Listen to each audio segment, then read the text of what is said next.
မြန်မာပြည်မှာဖက်ဒရယ်ဒီမိုကရေစီလူ့အခွင့်အရေးနဲ့တရားမျှတမှုအတွက်တိုက်ပွဲဝင်နေကြကုန်သောမြန်မာပြည်သူပြည်သားပေါင်းခင်ဗျာကျွန်တော်မျိုးထိုက်တောင်လိမ့်ပါကျွန်တော်ဒီနေ့ပြီးခဲ့တဲ့ရက်ပိုင်းကကုလသမဂ္ဂလုံခြုံရေးကောင်စီကချခဲ့တဲ့ဆုံးဖြတ်ချက်အဲ့ဒါလေးနဲ့ပတ်သက်ပြီးတော့၎င်းနောက်တစ်ခါကျတော့မြန်မာပြည်မှာဖြစ်ပေါ်တိုးတက်နေတဲ့အနေအထားနဲ့ပြည်သူတွေရဲ့မေးခွန်းတွေအဲ့ဒါတွေနဲ့ပတ်သက်ပြီးတော့ကျွန်တော်ပြန်လည်ပြီးတော့ဖြေကြားသွားမှာဖြစ်ပါတယ်ဆိုတော့မေးခွန်းတွေအများကြီးမေးထားတာရှိပါတယ်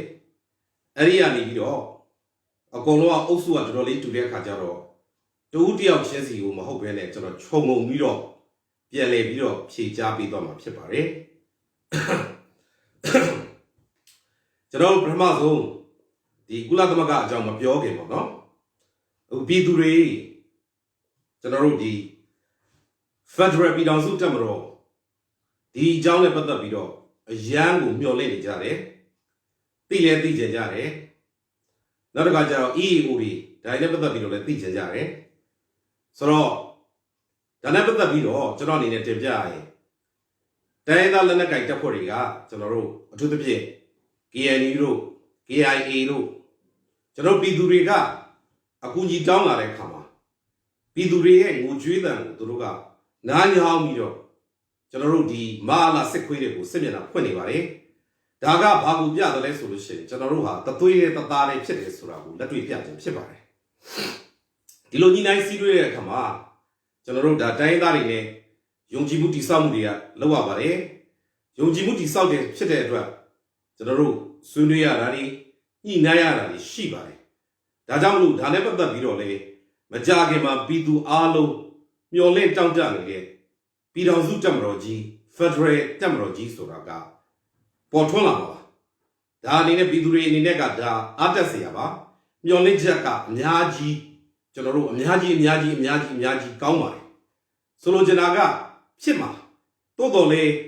တိုင်းသားတွေအနေနဲ့လည်းကျွန်တော်တို့ဒါယုံကြည်မှုတည်ဆောက်ရတာဖြစ်တဲ့အတွက်ဒါလေးကိုတော့ကျွန်တော်တင်ပြချင်ပါတယ်ဆိုတော့ကျွန်တော်တို့ပြည်မတွေမှာဆိုလို့ရှိရင်အခုလိုဖြစ်နေတဲ့သွေးထွက်တန်ရုပ်ကိစ္စတွေဒါတွေကကျွန်တော်တို့မကြသေးပါဘူးပေါ့နော်ဖြစ်လာတယ်ကျွန်တော်တို့တကားဝရှိပြီးရောက်လာတယ်တိုင်းသားဒေသတွေမှာအမြဲတမ်းခံစားနေခဲ့ရတာနှစ်ပေါင်းများစွာကြာပါပြီဒါကြောင့်မလို့စစ်ခွေးတွေရဲ့ရုပ်မှာရက်ဆက်ကြမ်းကြုတ်မှုလူမဆန်မှုကိုတိုင်းသားကျွန်တော်တို့ညီကောင်မောင်နှမတွေကကောင်းကောင်းသိပါတယ်ဒါကြောင့်မလို့သူတို့အနေနဲ့ကအတက်နိုင်ဆုံးအကောင်းဆုံးပူပေါင်းပြီးဝိုင်းဝန်းပြီးအဖြေရှာမှာမုတ်ချအေကန်ဖြစ်တယ်ဆိုတာပြည်သူတွေကိုတရေကောင်းပေးကြပါတယ်တခါကျွန်တော်တို့ Federal ဆိုပြီးတော့ကျွန်တော်တို့ဒီမှာကြီးညာလိုက်တဲ့အခါကျတော့ဟိုဘက်ခက်ကဥနေဝင်းခက်ကဂျင်းနေနော်နဝတတို့နာအဖော်တို့ကလက်ထက်ကဂျင်းနေပေါ့ Federal ဆိုတာခွဲထွက်ရေးလားပြည်တော်စုကြီးစစ်စစ်များပြိုပွဲရေးလားဒီလိုမထင်ပါနဲ့ဗျဘာကြောင့်လဲဆိုတော့ Federal ပြည်တော်စုဆိုတာကပုံမခိုင်မာပြီးတော့ပုံမကောင်းပါတယ်ကောင်းမွန်တဲ့ပြည်တော်စုပါကျွန်တော် American ကိုကြည့်ပါအင်္ဂလန်ကိုကြည့်ပါ United Kingdom ဆိုပြီးလောက်ထားပါတယ်အကုန်လုံးက Federal တွေပါ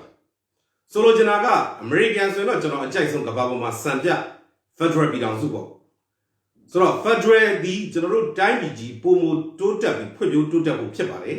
ဒါကြောင့်မလို့ Federal ဆိုတာကြောက်စရာမလိုပဲနဲ့ကျွန်တော်တို့ကြိုးစားမယ်ဖြစ်ပါတယ်တခါအခုတရုတ်ကနော်အာဆီယံနေတစ်ဆက်ဟိုဝင်ကျင်နေဘာညာပေါ့ဗျအခုလောလောပြောလာတယ်အာဆီယံဥဆောင်မှုဘာညာပေါ့ဆိုတော့ကျွန်တော်တို့အာဆီယံမှာနော်သူတို့စူးစမ်းကြတယ်ဒါပေမဲ့ဒီစစ်ခွေးတွေနဲ့ကျွန်တော်တို့ ਨੇ ဆွေးနွေးဖို့ဆိုတာကကျွန်တော်တယောက်တည်းအမြင်ဆိုရင်တော့မဖြစ်နိုင်ကျွန်တော်တို့ဒီစစ်ခွေးတွေဖယ်လိုက်ရဲခွေးတွေဖယ်လိုက်ကျွန်တော်တို့ပြည်သူတွေကြားထဲမှာက National Reconciliation ဆိုတာကဒီຫນွေဦးတော်လှန်ရေးကြီးကြောင့်ပုံမှုပြီးတော့ခိုင်မာပြီးသားဖြစ်သွားပါပြီဒါကြောင့်မလို့နော် National Reconciliation ခေါင်းစဉ်နဲ့တရုတ်ကစူးစမ်းလာတာဒီကျွန်တော်အနေနဲ့ဆိုရင်တော့ဒါလက်မခံပါဘူးနောက်တစ်ချက်ကျွန်တော်တို့ပြည်သူတွေဘယ်တော့နိုင်မလဲဆိုလို့ရှိရင်တော့ကျွန်တော်တို့ပြည်သူတွေအားလုံးဒီထက်ပို့ပြီးတော့တယောက်မှနော်အကုန်လုံးကလည်းပြောအခုဘေးထိုင်ခုပြောတွေ ဒလန်ကြီးနဲသွားပြီးတော့ပြည်သူတွေတိကျပို့ပြီးတော့ကျွန်တော်တို့ပါဝင်လာတဲ့တနေ့ကျွန်တော်ဆိုလို့ကျွန်တော်လက်ရှိလုပ်နေတဲ့လူတွေမဟုတ်ဘူးဘေးထိုင်မှုပြောနေဒီဖြစ်တဲ့နဲလာပြီးတော့ဒါမှမဟုတ်လို့ရှိရင်လည်းဘေးထိုင်မှုမပြောတော့လဲဘာမှဝင်မလုပ်တဲ့လူတွေနဲသွားပြီးတော့သူတို့ကိုယ်တိုင်မှာပါဝင်လာတဲ့နေ့ဖြစ်အောင်ကျွန်တော်တို့လုပ်ရမှာပါဒီလိုဖြစ်ဖို့လဲပြည်တွင်းမှာပြည်တွင်းကဒေါ်လာရေးကောင်းဆောင်တွေကဒီပေါင်းစုံနဲ့စ조사နေတယ်ဒါနဲ့ပတ်သက်ပြီးတော့ပြည်သူတွေအနေနဲ့လည်းအားလုံးပူးပေါင်းဆောင်ရွက်ကြပါဒီနေ့ဆိုလို့ရှိရင်လည်း Easter နော် X ပေါ့နော်အဲ့ဒါလေးတွေနဲ့လောက်ကြတယ်ဆိုတော့ဒါဒေါ်လာရေးပေါ့ကျွန်တော်တို့ကြားထဲမှာသွေးစီညီညွတ်မှုကိုပြတယ်မနေ့ပြန်ဆိုလို့ရှိရင်လည်းပြည်သူတွေအားလုံးကနေပြီးတော့အဲ့ NLD ဝစ်ကြပါဆိုပြီးတော့ပြည်တွင်းကခေါင်းဆောင်တွေဒေါ်လာရေးခေါင်းဆောင်တွေကလှုံ့ဆော်ထားတယ်ကျွန်တော်တို့ပြည်တွင်းမှာရှိတဲ့ပြည်သူတွေအားလုံးပူးပေါင်းဆောင်ရွက်လို့ရပါတယ်အဲ့ NLD ဝစ်ချင်းအဖြစ်လည်းကျွန်တော်တို့ဒီစစ်အာဏာယူမရောက်နိုင်အုပ်စုမှာမနေဘူးသူတို့ကိုလက်မခံဘူးဆိုတာကိုကျွန်တော်တို့ပြလို့ရပါတယ်တခါ CRPH ကသူတို့လှုပ်ဆောင်နေတာအရင်ကောင်းပါတယ်သူတို့တွတ်တွတ်လက်လက်လှည့်လှည့်မြန်မြန်နဲ့လှုပ်ဆောင်နေပါတယ်ကျွန်တော်တယောက်တည်းမြင်ဆိုရင်တော့ CRPH ကဥဆောင်မှုခေါင်းဆောင်မှုမှာဆိုရင်ကျွန်တော်တို့ပို့ပြီးတော့တိုးချက်ဖွဲ့စည်းမှုတွေလိုလိမ့်မယ်လို့ကျွန်တော်အနေနဲ့မြင်တယ်ဘာကြောင့်လဲဆိုတော့အခုလုပ်နေတဲ့ခေါင်းဆောင်တွေသူတို့ကိုယ်တိုင်လည်းလူသားတွေဖြစ်တဲ့အတွက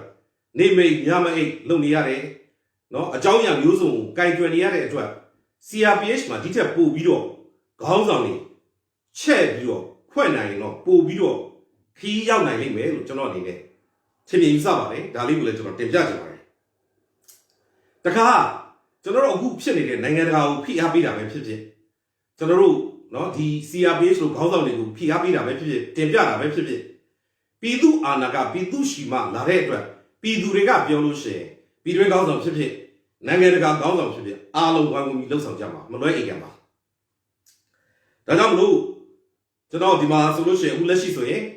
generation Z တွေဥဆောင်လှုပ်ဆောင်နေတယ်မျိုးပြတိုက်ပွဲတွေနော်လမ်းပေါ်တိုက်ပွဲတွေသပိတ်တွေဒါတွေကိုလှုပ်ဆောင်နေတယ်ဒါကြောင့်မလို့ကျွန်တော်တို့ generation Z တွေကိုကျွန်တော်တို့အတက်နိုင်ဆုံးဝိုင်းဝန်းပြီးထောက်ခံရမှာပါဝိုင်းဝန်းပြီးတော့ကျွန်တော်ပံ့ပိုးပေးရမှာပါဒီနေရာမှာဆိုလို့ရှိရင်ကျွန်တော်အနေနဲ့တင်ပြချင်တာကဒီကျွန်တော်ဝိုင်းလို့ရတဲ့အပိုင်းကြီးကျွန်တော်တင်ပြချင်တယ်ကျွန်တော်တို့မြို့နယ်အသီးသီးမှာကိုမြို့နယ်အလိုက် group တွေရှိပါတယ်အဲ့ group တွေအနေနဲ့ကျွန်တော်ကို invite လုပ်ပေးပါအဲ့ group admin တွေတော့ဒါမှမဟုတ် admin ကကျွန်တော်တို့ဒီ recommend ပေါ့ထောက်ခံတဲ့ပုံကိုယ်တွေတအူးချင်းစီသုံးပုံနှစ်ဦးပေါ့ကျွန်တော်ကိုဆက်သွယ်လို့ရအောင်ဆက်သွယ်ပါကျွန်တော်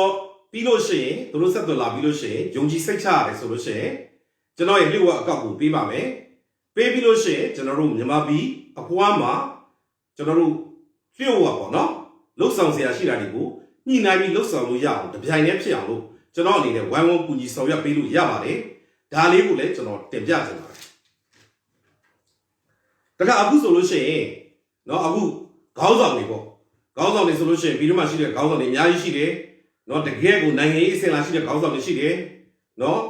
ကိုမျိုးရအောင်သိန်းတို့ကိုမင်းကိုနိုင်တို့အကုန်လုံးပဲနော်ကိုဂျင်မီတို့ခေါင်းဆောင်တွေသူတို့တွေဒီခေတ်ဆက်ဆက်ကပေးဆက်ခဲ့ကြပြီဖြစ်တယ်လက်ရှိလည်းသူတို့ဥဆောင်ပြီးလှုပ်ဆောင်နေတာဖြစ်တယ်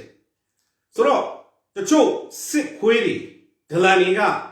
ကနောက်ကနေမြောက်ပြီးတယ်လို့တခါကျွန်တော်တို့တွေ့ပါတယ်နော်အနုပညာရှင်တွေသူတို့တွေကထောက်ခံတယ်ဒါကိုစစ်ခွေးတွေဒလန်တွေကနောက်ကမြောက်ပြီးတယ်ဆိုပြီးတော့စိုက်ဝါးတွေပြန်သုံးတယ်ကျွန်တော်ရှင်းရှင်းပဲတစ်ခွန်းပဲပြောပါမယ်အဲ့လိုပြောတဲ့လူတွေဒီဒလန်တွေပါစစ်ခွေးတွေပါဘာကြောင့်လဲကြည့်ကြည့်ပါအနုပညာရှင်တွေသူတို့လမ်းပေါ်မှာထွက်ပြီးသူတို့လုံနေတာအကုန်လုပ်ပြီးပြီလောလောဆယ်သူတို့လမ်းပေါ်ထွက်လို့မရလို့သူတို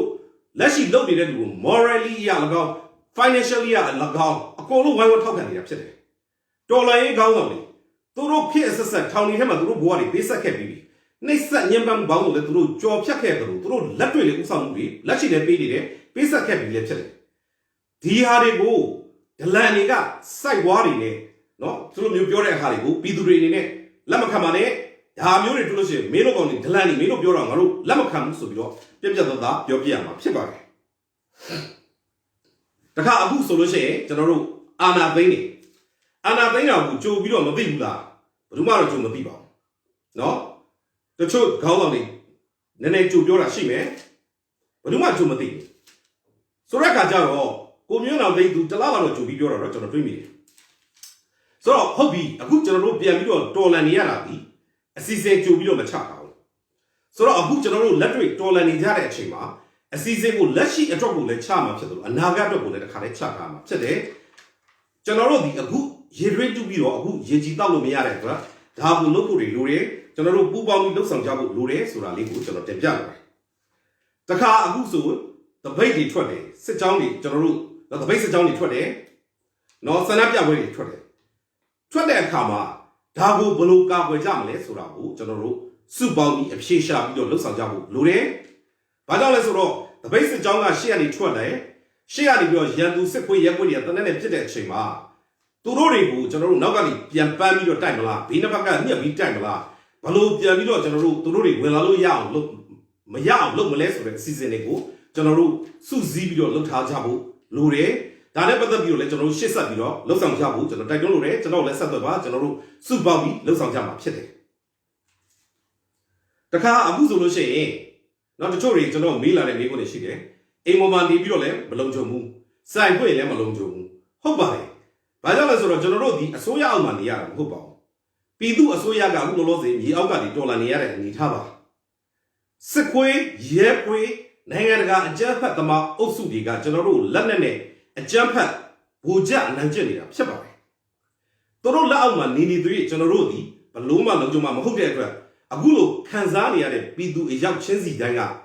ပထမဆုံးအချက်အနေနဲ့ရတဲ့နည်းနဲ့ကျွန်တော်တို့ပူးပေါင်းဆောင်ရွက်တာတွေကျွန်တော်တို့လုပ်ဖို့လုံးဝရမှာဖြစ်ပါတယ်။ နော် generation Z တွေကိုရတဲ့နည်းနဲ့ပံ့ပိုးရမှာဖြစ်ပါတယ်။တချို့ကပြောတယ်နော်ချန်စီကိုခွာထိုင်တဲ့လူတွေဒလန်တွေကရက်ကွက်လာတယ်။ generation Z ရဲ့စကားနဲ့ပဲကျွန်တော်ပြန်ပြီးတော့ငှားပြီးသုံးပါမယ်။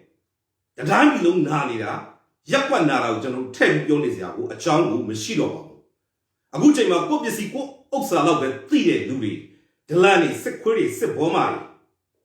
ခမားတို့တွေသွားမင်းအောင်လည်းအောက်မှာသွားနေကြမြောက်ကိုရီးယားပုံစံနဲ့သွားနေကြကင်ဂျုံဝမ်လည်းပုံစံမျိုးနဲ့သွားနေကြကျွန်တော်တို့တွေအားလုံးကတောင်ကိုရီးယားလိုဂျပန်လိုအမေရိကန်လိုတကယ်ကိုစစ်မှန်တဲ့ Federal Democracy တိုင်းပြည်ကြီးတွေရအောင်လို့လွတ်လပ်မှုတွေပြည့်ရအောင်လူ့ခွင့်ရေးတွေပြည့်ဝရအောင်လုပ်နေတာအဲ့ဒီချိန်ကျမှပြန်လာပြီးတော့လာလို့မရဘူးโอเคဒါလေးကိုကျွန်တော်ပြပြသားသားခင်ဗျားတို့ပြောမယ်တခါကျွန်တော်အခု UN ပေါ့ဗျာနော်ကုလသမဂ္ဂလုံခြုံရေးကောင်စီအကြောင်းပြောမယ်ဆိုလို့ရှိရင်သူတို့ရဲ့နော်လုပ်တဲ့ဟာကကျွန်တော်တို့ညှော်မှန်းထားသလောက်အရင်ကြီးမကောင်းဘူးသို့တော့ဒါနဲ့ပတ်သက်ပြီးတော့စိတ်ပြတ်ထားစရာမလိုဘူး UN ရဲ့ကုလသမဂ္ဂလုံခြုံရေးကောင်စီမှာတွားလို့ရှိရင်တရုတ်နဲ့ရုရှားကအမြဲတမ်းရှိပြီးတော့ကန့်လန့်တိုက်မယ်ဆိုတော့ကျွန်တော်တို့တွေကြိုတွက်ထားပြီးသားဖြစ်တယ်ဒါကြောင့်မလို့အဲ့ဒီကုလသမဂ္ဂလုံခြုံရေးကောင်စီကကျွန်တော်တို့စ조사တာဘာကိုစ조사ရလဲကျွန်တော်တို့ပြန်ပြီးသုံးသပ်ချင်တာ R2P ပါ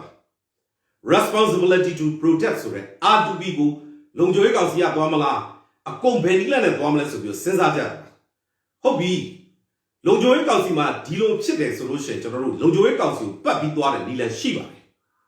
ဒါနဲ့ပတ်သက်ပြီးတော့ဆိုလို့ရှိရင်ကုလသမဂ္ဂအထွေထွေညီလာခံကြီးမှာနော်ငြိမ်းချမ်းရေးအတွက်စုပေါင်းပြီးတော့လှုပ်ဆောင်ကြမယ်ဆိုတဲ့နီလန်ရှိပါတယ်ဆိုတော့ကကြတော့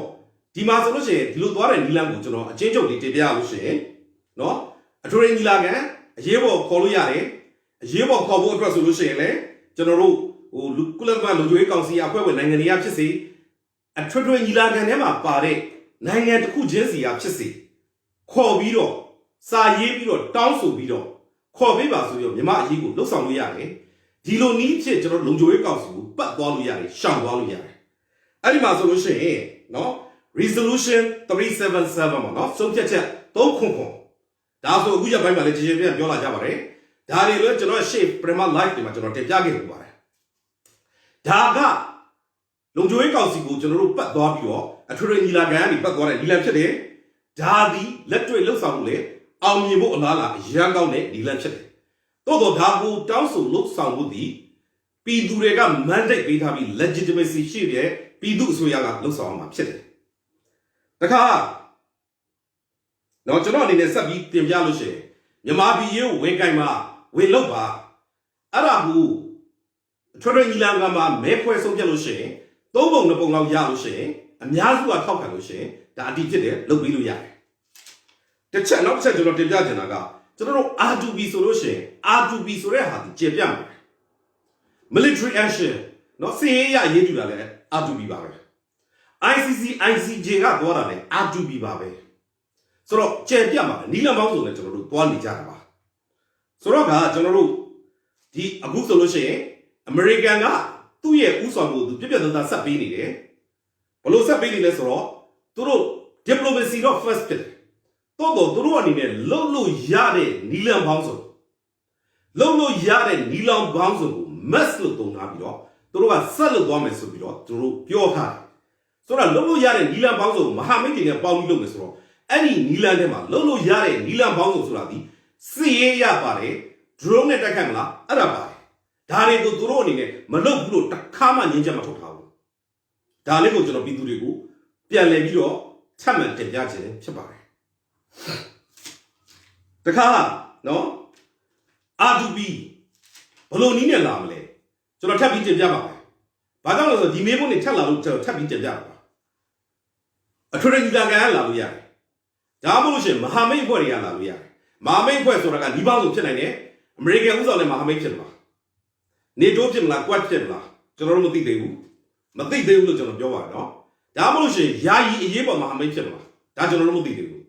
းဒီပုံမှာမူတည်ပြီးတော့လုပ်လို့ရတယ်အဓိကပြည်တွင်းကပြည်သူတွေရဲ့တောင်းဆိုမှုတွေကစစ်စစ်မပြတ်ဒီထက်ပိုပြီးတော့အရှိန်အဟုန်ကောင်းလာလေလေအမေရိကန်ကဥဆောင်ပြီးလှုပ်ဆောင်ရတာပိုကောင်းလာလေဒီပါဆက်လက်ပြီးတော့ကျွန်တော်တင်ပြမယ်ဆိုလို့ရှိရင်အခုနော်မြန်မာပြည်မှာဆိုရင်တော့အိန္ဒိယကောင်တိတ်မရှိဘူးဟုတ်တယ်တရုတ်ကဟိုမှာတော့ဒါမြန်မာပြည်ရဲ့ပြည်တွင်းရေးပါလို့ပြောပြီးတော့ဒီဘက်မှာကျတော့ကျွန်တော်တို့မူဆယ်ဟိုဘက်ကန်ကျဲကောင်ဘက်မှာဆိုလို့ရှိရင်သူတို့စစ်တပ်တွေချထားတာကိုကျွန်တော်တွေ့ရတယ်နော်သူ့ရဲ့ပိုက်လိုင်းကိုကာကွယ်မလို့ဆိုပြီးတော့တခါသူဩဇာလွှမ်းမိုးရတဲ့တချို့တွေကိုဩဇာလွှမ်းမိုးပြီးတော့လွှမ်းမိုးထားပြီးချုပ်ကင်ထားတာကိုကျွန်တော်တို့သိရတယ်ဒါကြောင့်မလို့ကျွန်တော်တို့တောင်းဆိုလိုတာကဝတ်တက်မလို့နော်အနေနဲ့ကျွန်တော်တို့မြန်မာပြည်မှာပြည်သူတွေနဲ့တသားတည်းရက်တည်ပေးဖို့ကျွန်တော်ထပ်မံပြီးတောင်းဆိုလိုပါတယ်ကျွန်တော်တို့ Federal Democracy ပြည်တော်စုကြီးပေါ်ထွန်းဖို့အတွက်ကတိုင်းသားပေါင်းစုလူမျိုးပေါင်းစုကျွန်တော်တို့ပူးပေါင်းပြီးဆောင်ရွက်ကြရမှာပါအဲ့ဒီမှာဘာသာပေါင်းစုပါပါတယ်နော်ဘယ်လူမျိုးကခေါင်းဆောင်လို့ဘယ်ဘာသာခေါင်းဆောင်လို့ဆိုတာကျွန်တော်တို့ရှိမှလုံးဝမရှိပါဘူးဘယ်ဘာသာဝင်ကခေါင်းဆောင် Federal Democracy ရဲ့လူ့ခွေရဲ့တရားမျှတမှုရဲ့လို့ဘယ်ဘာသာဝင်ကခေါင်းဆောင်ကျွန်တော်တို့ထောက်ခံမယ်ကျွန်တော်တို့ဝိုင်းဝန်းပတ်ဖို့ပဲမဟုတ်ဘူးနော် Federal Democracy ရဲ့လူ့ခွေရဲ့တရားမျှတမှုစန့်ကျင်ဘယ်ဘာသာဝင်ဘယ်လူမျိုးမဆိုကျွန်တော်တို့စန့်ကျင်မယ်တော်လည်းမယ်တိုက်ခိုက်မယ်ဒီနေရာမှာဘဒုကိုမှကျွန်တော်တို့မရှိပါဘူးဘယ်ပုဂ္ဂိုလ်မှမရှိဘူးဘယ်အဖွဲ့အစည်းမှမရှိဘူးဒါကကျွန်တော်တို့တော်လိုင်းရေးကိုအခုຫນွေဦးတော်လိုင်းရေးကစောင့်ကြည့်ပေးလိုက်တဲ့ကျွန်တော်တို့ရဲ့ညီညွတ်မှုစွမ်းဖြစ်ပါတယ်ဒါလေးကိုလည်းကျွန်တော်တို့အနေနဲ့တင်ပြမှာပါဆိုတော့အခုဆိုလို့ရှိရင်ကျွန်တော်ဆက်ပြီးတော့တင်ပြချင်တာကကျွန်တော်တို့ပြည်သူတွေကိုကာကွယ်ဖို့ဘာလုပ်ရမလဲပြည်သူတွေကိုယ်တိုင်ကျွန်တော်တို့အခုလုံနိုင်တဲ့အရာကိုဆက်လက်ပြီးတော့လှုပ်ဆောင်နေရမှာဖြစ်ပါတယ်ဟုတ်ပါတယ်ကျွန်တော်တို့ဒလန်တွေကိုရှင်းရမယ်နော်စစ်ခွေးတွေရှင်းရမယ်စိုက်ဝါးတွေရှင်းရမယ်နော်အရေးကြီးဆုံးကအခုဆိုလို့ရှိရင်ရက်ကွက်အုပ်ချုပ်ရေးမှုဆိုတဲ့ဟာတွေကိုကျွန်တော်တို့ရှင်းထုတ်ပြရမယ်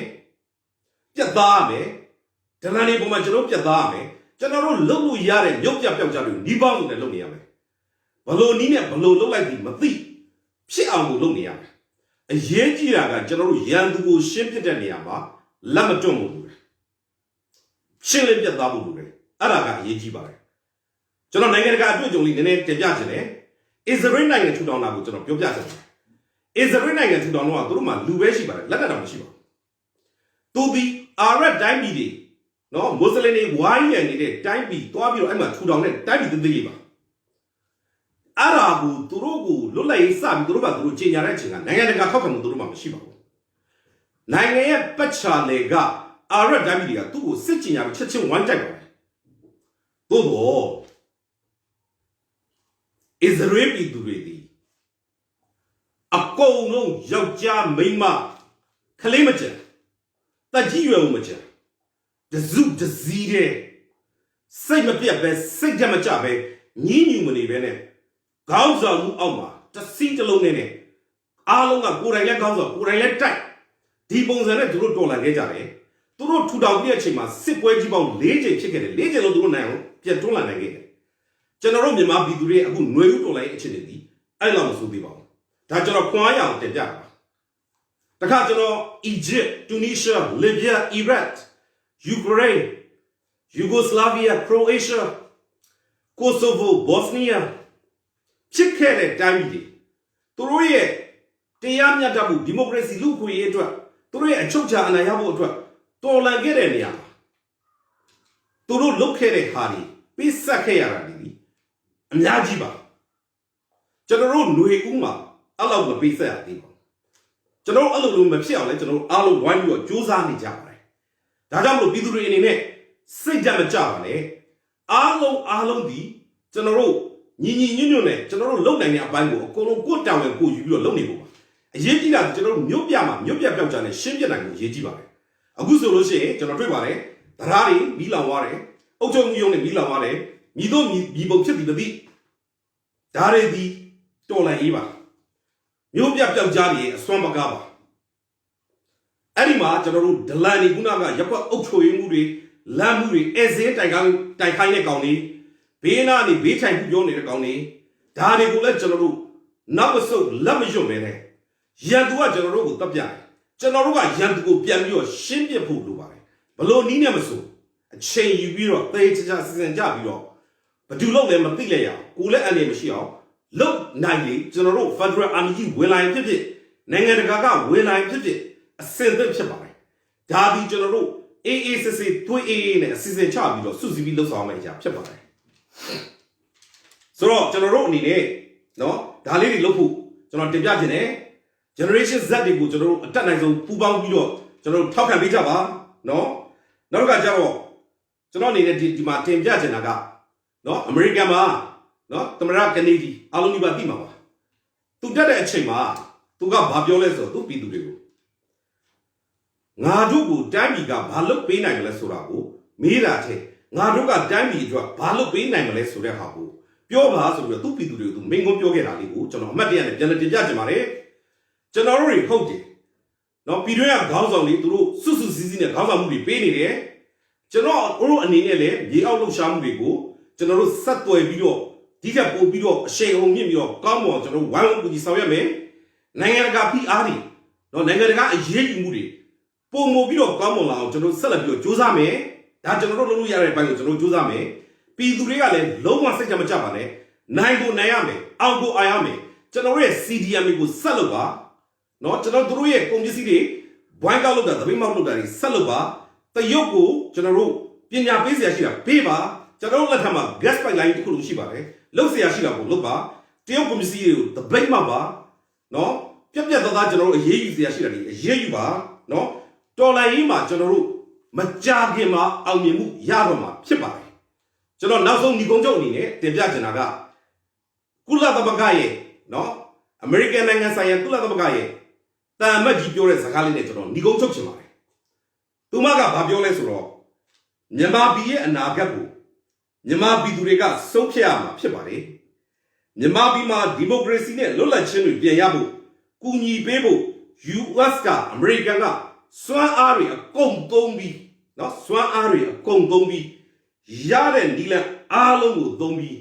မဟာမိတ်တွေနဲ့ပူးပေါင်းဆောင်ရွက်သွားပါမယ်ဆိုပြီးတော့ပြောကြားသွားပါတယ်ဒါကြောင့်မလို့ဟုတ်ပါတယ်ကျွန်တော်တို့ရဲ့အနာဂတ်ကိုကျွန်တော်တို့ဆုံးဖြတ်ရမှာဖြစ်ပါတယ်